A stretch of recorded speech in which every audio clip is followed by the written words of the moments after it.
Have you ever prayed but never got an answer, and wondered if God was really there?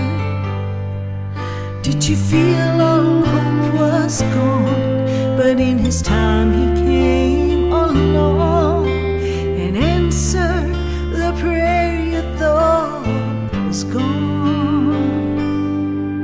There is no prayer too small, for God hears them all. The answer may not be just what you want, but He always knows what's right, even when we think it's wrong. Just remember, there is no prayer too small.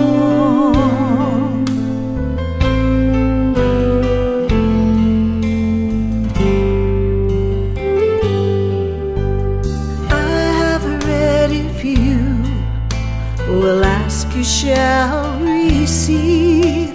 No matter what it is, I still believe. There is no prayer too small, and even when we fall, He gives us just exactly what we need. There is no prayer too small, for God hears them all. The answer may not be just what you want, but He always knows what's right, even when we think it's wrong. Just remember, there is no prayer too small. No prayer too small. He always knows what's right. God hears them all. There is no prayer too small. My God hears them all. The answer may not be just what you want, but He always knows what's right, even when we think it's wrong. Just remember, there is no prayer too small. No prayer too small.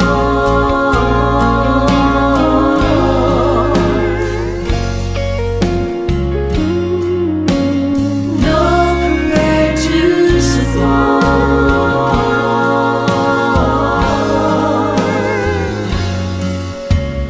God hears them all.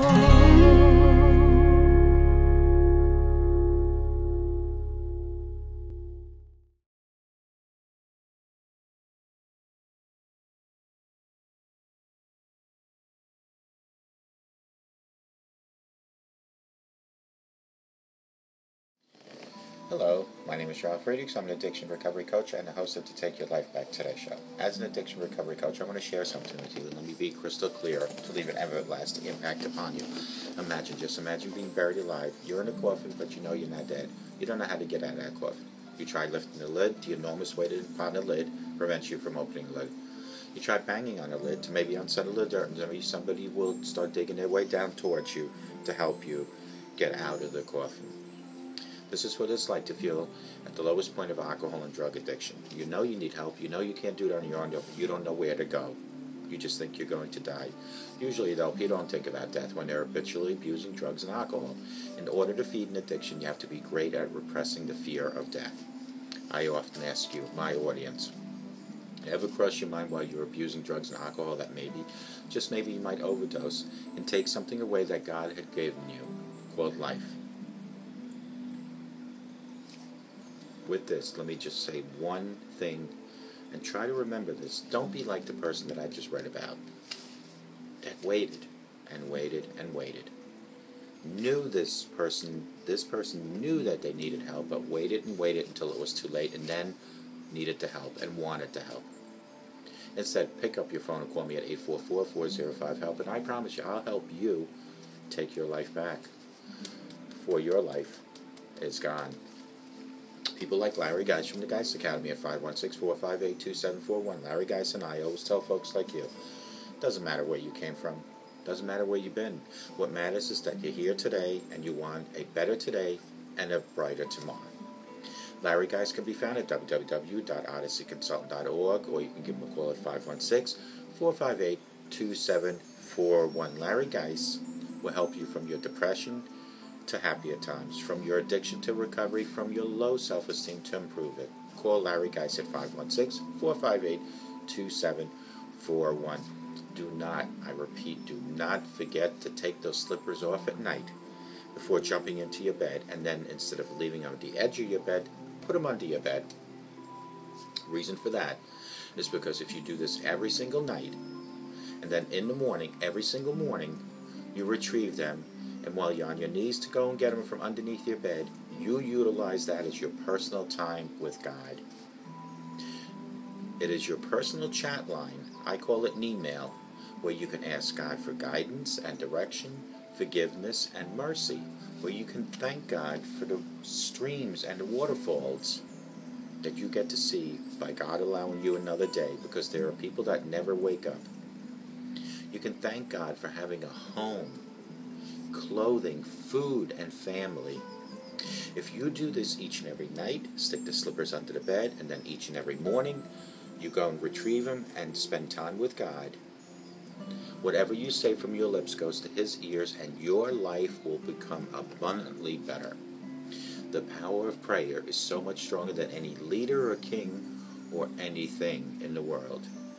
God listens, and He answers in His own time. Remember that. He answers in His own time. You cannot just pray and expect results right away. You have to have a commitment to God each and every day. No better way to do it than to retrieve those slippers in the morning and utilize an email.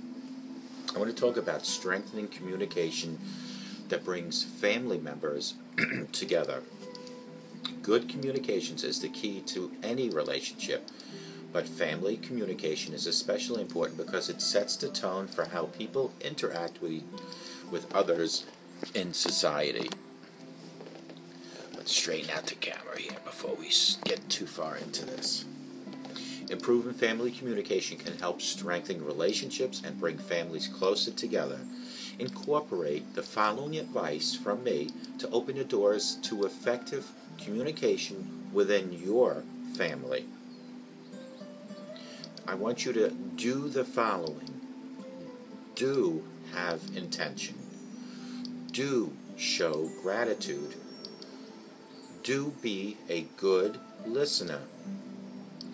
Do transform intense feelings before communicating them. Don't do the following. Don't use aggressive language. Don't let your emotions get the best of you. Don't blame or shame a family member. And don't forget to ask questions. Do have intention. Before speaking with a family member, especially if you are upset, check your intention. Decide that your intention will be good to understand the other and to be understood. This will bring focus to the interaction and allow both individuals to have their needs met. Do show gratitude. Take the time to communicate your gratitude to your family members each and every day.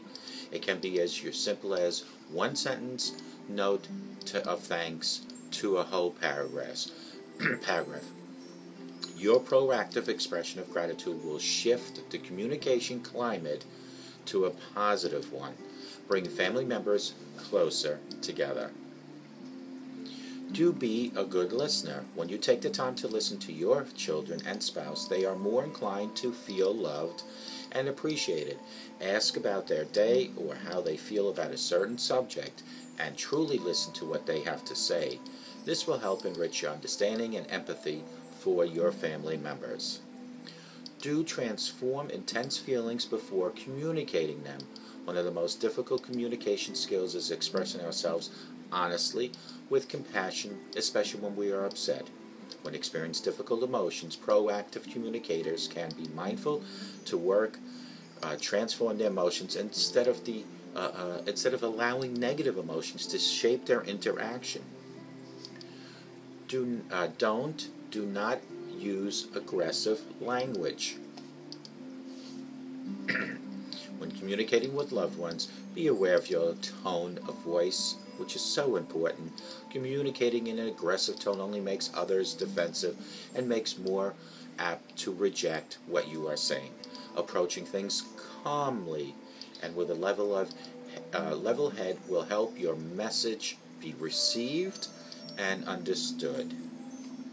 Do not let your emotions get the best of you. One of the worst things you can do is to say something negative to a loved one in the heat of the moment.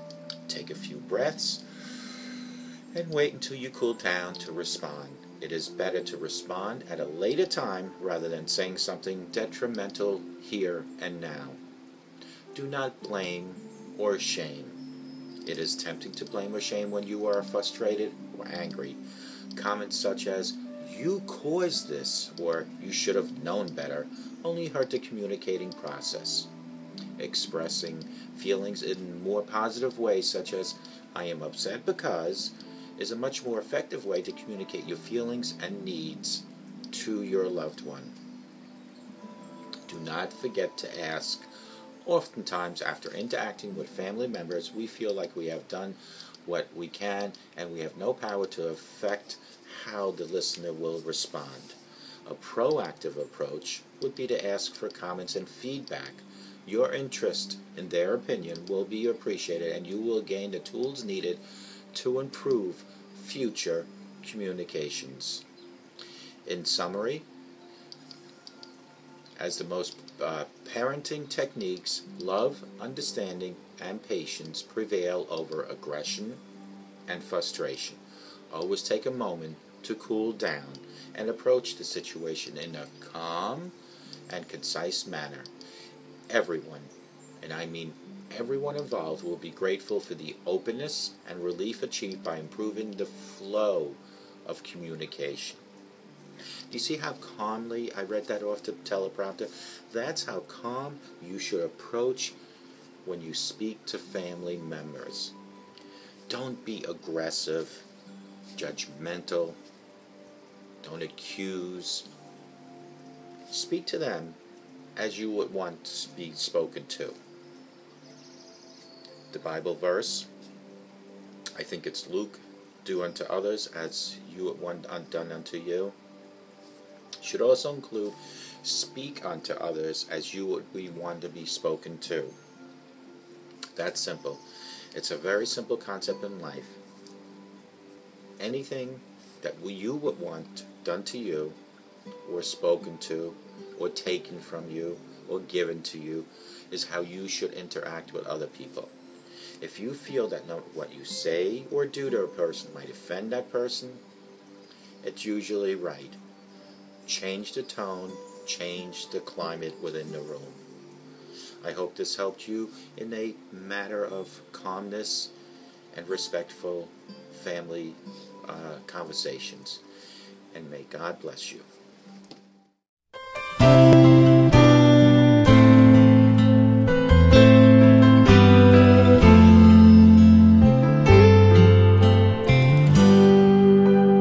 Have you ever prayed but never got an answer, and wondered if God was really there? Did you feel all hope was gone, but in His time He came along and answered the prayer you thought was gone? There is no prayer too small, for God hears them all. The answer may not be just what you want, but He always knows what's right, even when we think it's wrong. Just remember, there is no prayer too small.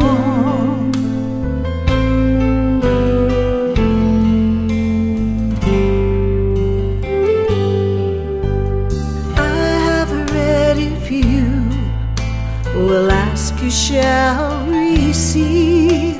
No matter what it is, I still believe. There is no prayer too small, and even when we fall, He gives us just exactly what